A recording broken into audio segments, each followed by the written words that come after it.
I welcome you all to this video of आर और आज का चैप्टर है वर्क एनर्जी पावर।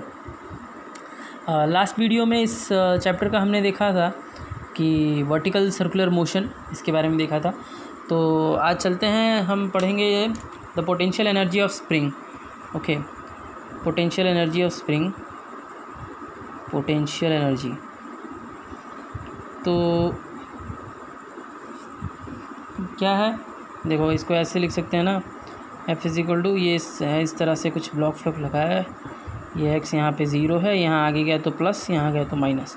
ओके, सो वो नहीं देखना है अपने को। अब देखो, आपको डेरिवेशन वेरिएशन सब पता है, अपने को सीधा जो क्वेश्चन में जिस तरह से आता है उस हिसाब से डिस्कस करना है। ओके, तो ये इस तरह से कुछ है।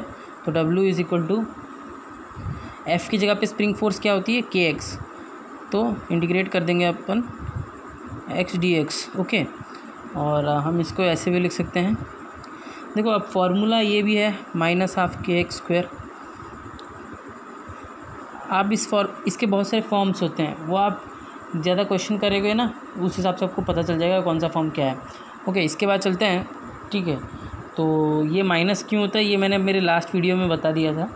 सो हम अब हम देखते हैं इसका ग्राफ कैसा होता है। ठीक है, तो ग्राफ कुछ इस तरह से है, ये अपना हो गया एक्स एक्सिस, ये वाई एक्सिस, ये आपकी टोटल एनर्जी, उसको मैंने ई माना है।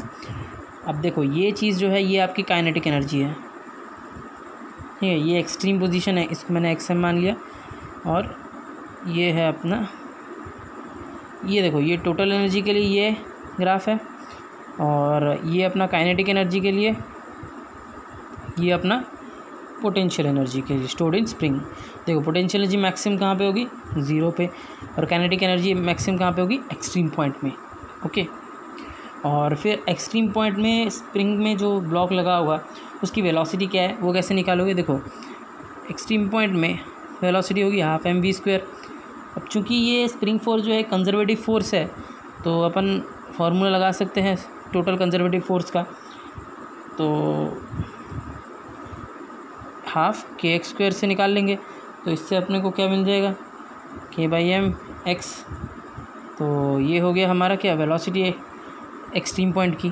ठीक है, देखो इससे बहुत सारे क्वेश्चंस आते हैं। ठीक है, तो आप जितना क्वेश्चन सॉल्व करोगे ना, उतना आपके मतलब कन्फ्यूजन्स आएंगे, उतना आप क्लियर कर पाओगे, उतना अच्छे से ये चैप्टर ईजी हो पाएगा आपके लिए। तो जितना ज़्यादा क्वेश्चन पॉसिबल है उतना करो। और क्वेश्चन कहाँ से करना, अभी देखो HC वर्मा नहीं करना, अभी टाइम नहीं उसे करने का। तो अभी आप कोई भी बुक उठा लो, जैसे मैंने कहा था 40 डेज़ वाला आता है, अरिहंत की बुक है नीट के लिए, वो आप ले सकते हो।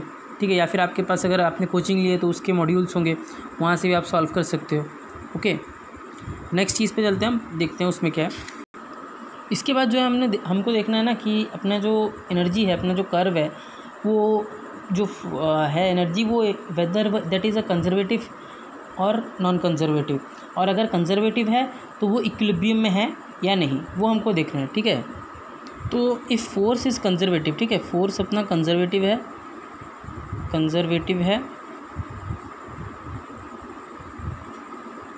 एंड इक्विलिब्रियम में है। ठीक है, इक्विलिब्रियम में, तो कंडीशंस क्या क्या होंगी कि आप मतलब अपना फोर्स और इक्विलिब्रियम दोनों मतलब हो, इक्विलिब्रियम में भी हो और कंजर्वेटिव फोर्स भी हो। तो उसकी कंडीशन होती है -du/dr इक्वल टू 0, और आपको सिर्फ क्या करना है, du को विथ रिस्पेक्ट टू पोजीशन आपको डिफ्रेंशिएट कर देना है। ठीक है, ये दोनों 0 होना चाहिए, तभी वो फोर्स इक्विलिब्रियम में है। अब आपको ये फाइंड करना है कि whether this equilibrium is stable equilibrium, unstable equilibrium और न्यूट्रल।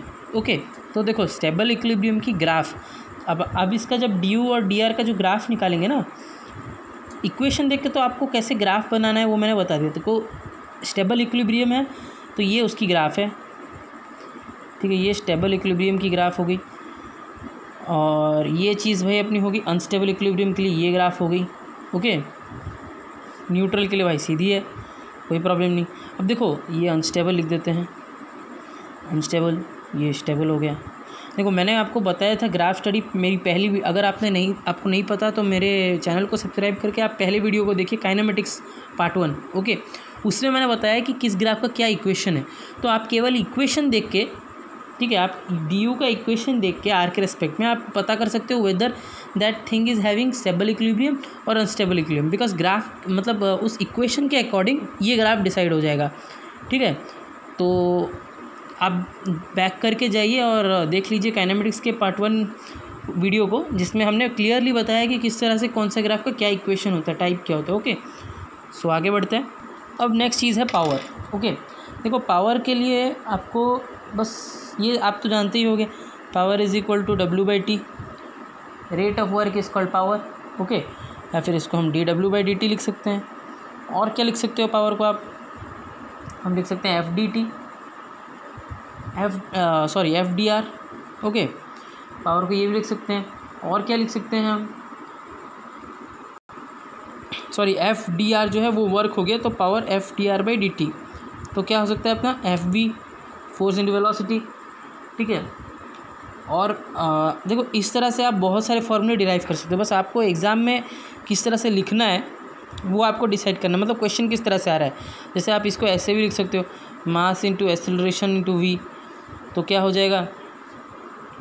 तो अब हम इसको क्या, एक्सेलरेशन को V/T लिख सकते हैं, तो हम इसको ऐसे भी लिख सकते हैं mv²/t, ठीक है। तो आप जैसे फॉर्म में एग्ज़ाम में दिया है वैसे आपको लिखना है और कुछ नहीं करना है, ठीक है।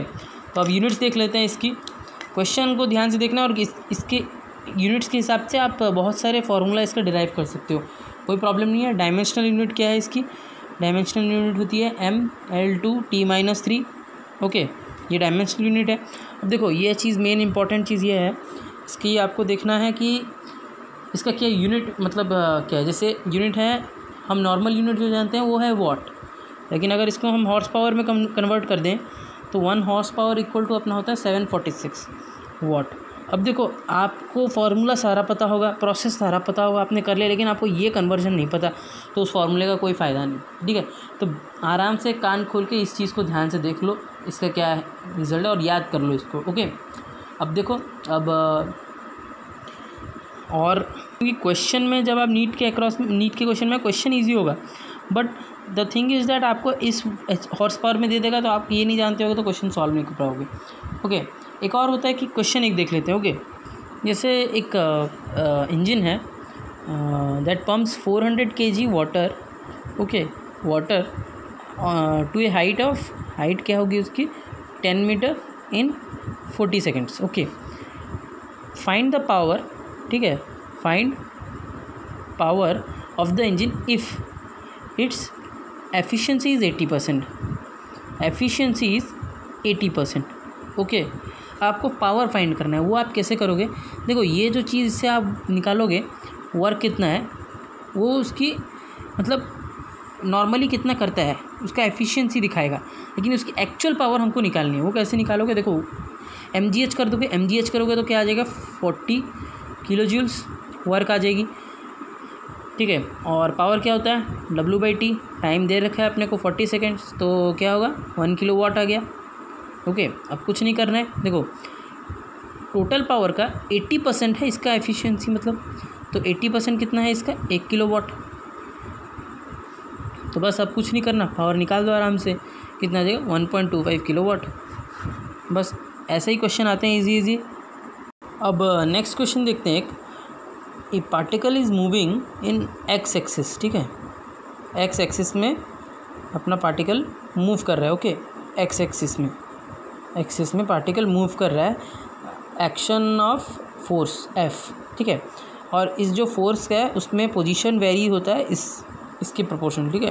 देखो इस तरह से फोर्स पोजीशन के साथ प्रोपोर्शनल है। ओके, अब आपको फाइंड करना है, अगर मतलब फोर्स पोजीशन के साथ इस तरह वेरी कर रहा है तो आपको फाइंड करना है variation of power due to the force with x, ठीक है। आपको फाइंड करना है पावर x का पावर क्या होगा, पावर x के साथ किस तरह से वेरी करना है यूजिंग दिस।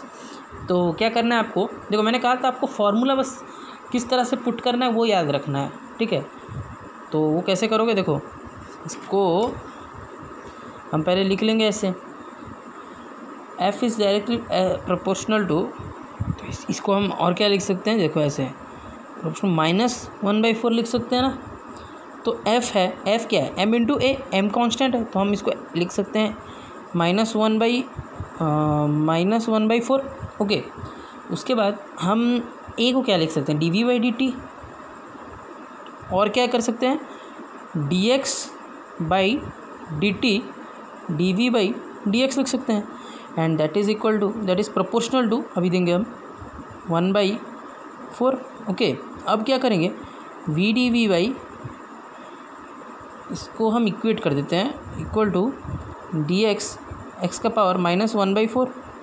ओके, तो अब दोनों जगह पे इंटीग्रेट कर दो, यहाँ पे आ जाएगा v²/2। इंटीग्रेशन कैसे करना है मैंने काइनेमेटिक्स की वीडियो में आपको बता दिया था, ठीक है। और ये हो जाएगा अपना क्या, x 3/4/3/4, ठीक है। अब आपको ये सब कुछ नहीं लेना, अपने को प्रोपोर्शनलिटी लेना है। देखो v² is proportional to x का पावर 3/4, ठीक है। अब हमको जो पता है, मैंने एक फार्मूला मैंने जो बताया था आपको, उसमें था कि p = f/v, ठीक है। आप जितना फार्मूला देखोगे उस हिसाब से आपको ईजी लगेगा, ठीक है। तो p क्या है, तो v इज़ प्रोपोर्शनल टू, अगर करेंगे इसमें x 3/8 हो जाएगा। तो अगर p = f/v, ठीक है, तो अब इसको हम और क्या लिख सकते हैं, अब देखो p, यहाँ देखते हैं, p = f/v, तो f अपना कितना प्रोपोर्शनल था, x का पावर -1/4, और v क्या है x के टर्म्स में लिखेंगे तो v हो गया अपना x का पावर 3/8, तो ये हो जाएगा अपना कितना, x का पावर 1/8। ओके, तो इस तरह के क्वेश्चंस भी बहुत सारे पूछे जाते हैं, बहुत इजीली कर लेंगे आप। अब हम क्या देखेंगे, नेक्स्ट चीज़ देखते हैं, कोलिजन। ओके, कोलिजन क्या है, कोलिजन है, और क्या, तो सपोज़ यहाँ पे एक मास m1 है मूविंग विद वेलोसिटी v1 ले लेते हैं, ठीक है। यहाँ पे एक मास रेस्ट पे है, ठीक है। ये y एक्सिस है अपना, ये x एक्सिस है हमेशा की तरह, ये m मास है, ये v1 फाइनल मानते हैं। ये मास पहले से यहाँ पे था m2 मास, उसके साथ ये जाके कोलाइड करेगा, तो m2 इधर जाएगा, उसकी वेलोसिटी मान लेते हैं v2f। ओके, तो और ये एंगल थीटा मान लो, ये मान लेते हैं फाई। ओके, तो अगर ऐसा इसके साथ धक्का लगा, ये कंडीशन कोलिजन होती है। इसकी 3 चीज़ें हैं, ठीक है। अब देखो इसमें हम डिस्कस करेंगे, एक 1D और 2D में डिस्कस करेंगे, 1 डायमेंशनल 2 डायमेंशनल। ईच डायमेंशन में हम 3 केस डिस्कस करेंगे। एक है इलास्टिक कोलिजन, उसके बाद एक है कम्प्लीटली इन इलास्टिक कोलिजन, और उसके बाद है इन इलास्टिक कोलिजन। ओके, तो देखो तीन वर्ड, 3 टर्म्स, 3 सेंटेंस बस। इलास्टिक कोलिजन में ये जो मतलब कोलिजन हुआ, उसके पहले जो काइनेटिक एनर्जी होगी, total kinetic energy is equal to final kinetic energy, ये हो गया elastic collision. Completely inelastic collision में एक कंडीशन है, वो दोनों मास जो हैं वो जब जाएंगी उसमें डिस्टेंस ऑफ सेपरेशन 0 हो जाएगी, मतलब चिपक के जाएंगी, ठीक है, stick together and then they will move. Okay, and inelastic collision में इंटरमीडिएट, मतलब फाइनल काइनेटिक एनर्जी और इनिशियल काइनेटिक एनर्जी सेम नहीं होगी, मतलब there will be some loss in kinetic energy. Okay, तो अब हम सीधा देखते हैं। हम इसमें डेरिवेशन करके टाइम वेस्ट नहीं करेंगे। ओके, तो कोलिजन इन 1D, उसमें आएगा पहला अपना क्या, कम्प्लीटली इन इलास्टिक, मतलब दोनों मास चिपक गए। देखो कुछ नहीं करना है आपको, सिर्फ ये फार्मूला यूज़ करना है। अगर मास मूव कर रहा होगा तो आप ले सकते हो m1 u1 plus m2 u2 equal to, चिपक गए ना, तो m1 plus m2 v common velocity, ये एक फार्मूला यूज़ करना है।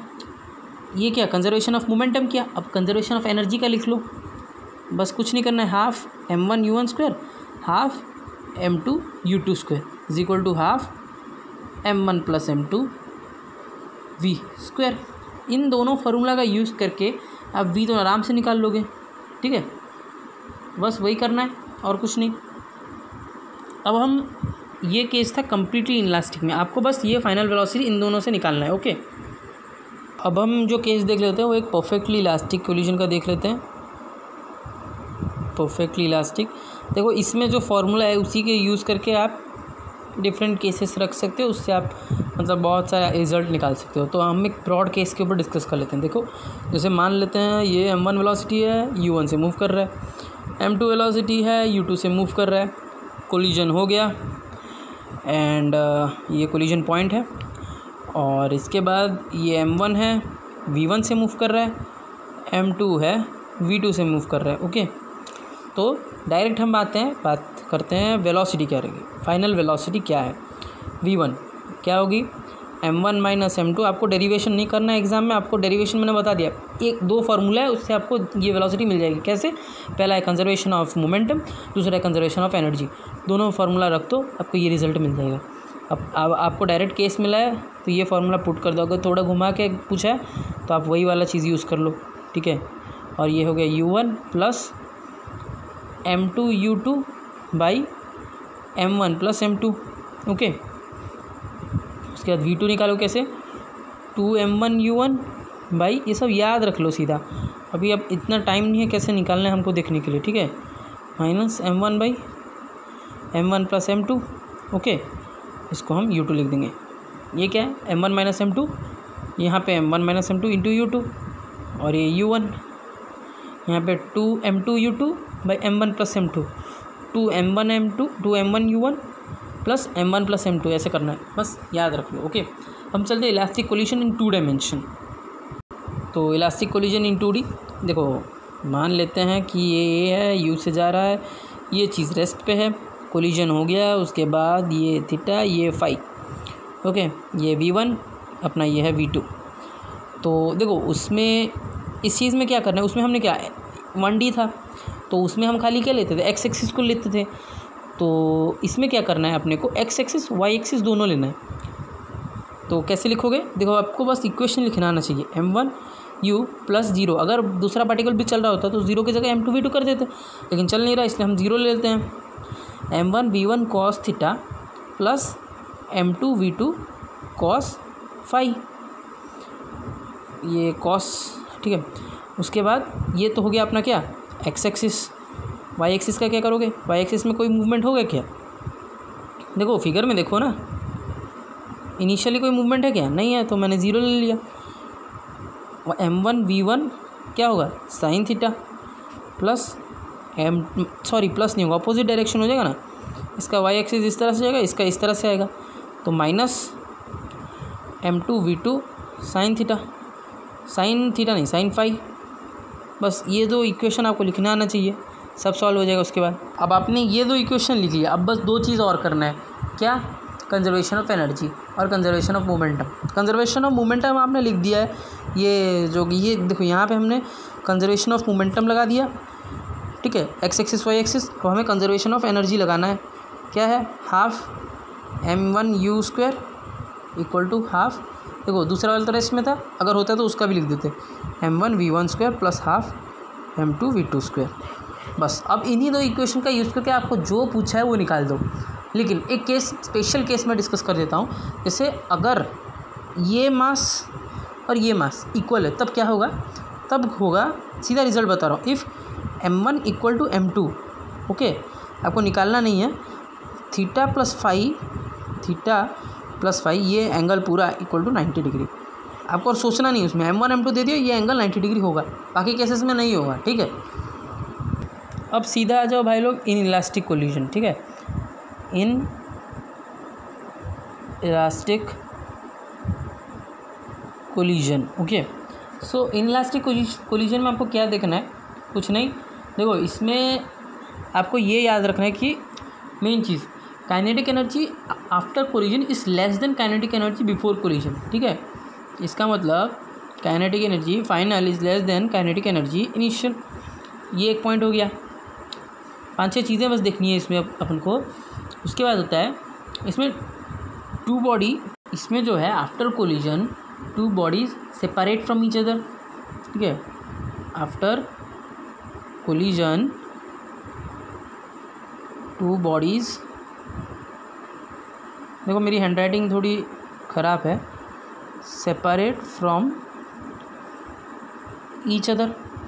ओके, सो अब ये क्यों होता है, क्योंकि जब आप इनलास्टिक कोलिजन करोगे ना तो इसमें एनर्जी लॉस हो जाती है। तो पीछे से ऑब्जेक्ट आ रहा होगा तो आगे वाले को धक्का देगा तो कुछ एनर्जी लॉस हो जा रही है ना। तो इसके कारण क्या होता है कि जो आगे जा रहा है वो थोड़ा और स्पीड चलने लगता है और पीछे वाला थोड़ा स्पीड कम हो जाती है, तो सेपरेशन बढ़ते जाता है।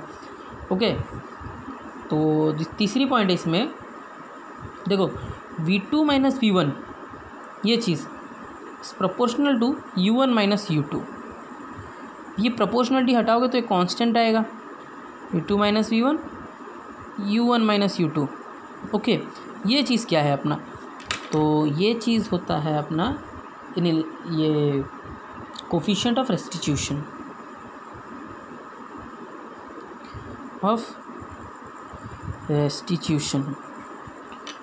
देखो फॉर इनइलास्टिक कोलिजन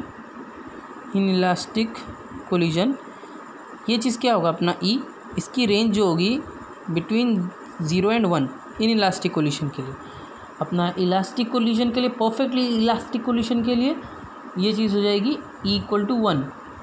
फिर परफेक्टली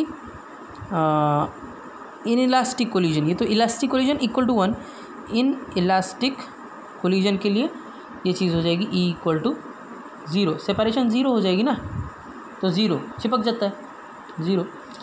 तो इसको देखो, अब आप चौथी चीज़ जो हमें याद रखनी है वो है इन इलास्टिक कोलिजन। जब बॉडी का कोलिजन होगा तब फाइनल वेलोसिटीज़ क्या होती है, V1 होता है, बस इसमें 2 की जगह 1 प्लस E रखना है और सेकेंड वाले M जो है उसमें उसके आगे E लगा देना है और कुछ नहीं करना है। बस देखो मैं दिखा देता हूँ, देखो M1 माइनस EM2 बाई,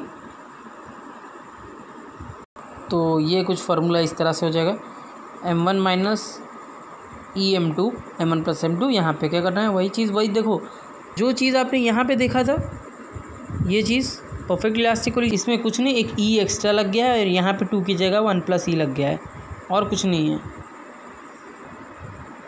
अब क्या है, अब देखना है अपने को, हमने तो 2D वाला देख लिया इलास्टिक कोलिजन, अब हम देखेंगे 2D का in elastic collision, in elastic collision 2D।